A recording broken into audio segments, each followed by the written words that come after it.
What did you think of him? I liked him. Yep.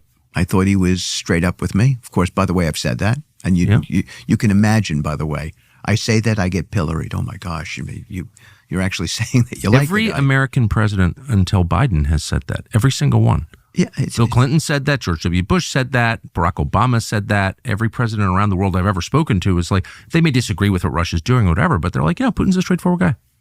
First of all, I thought it was gracious of him to accept me. Yeah. To see me. Why would I interpret it any other way? But that was gracious. Now, I'm an emissary of the president. Yes. And the president had a great relationship with Vladimir Putin in his first term. So I think Vladimir Putin knew that it was going to be hard for the president at this time to come over to Russia. I think they're going to meet in the coming months.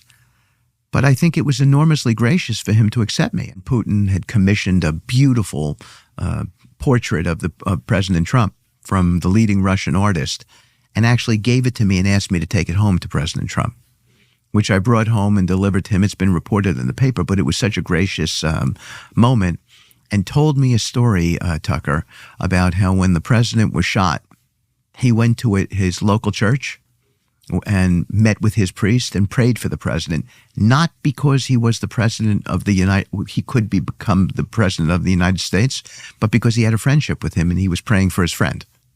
It was, I mean, can you imagine sitting there and listening to these kind of conversations? And I came home and delivered that message to our president and delivered the painting.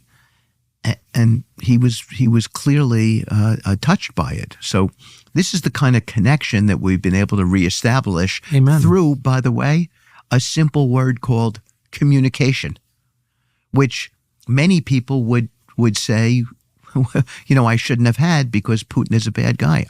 I don't regard Putin as a bad guy. That is a complicated situation, that war, and all the ingredients that led up to it. And it's never just one person.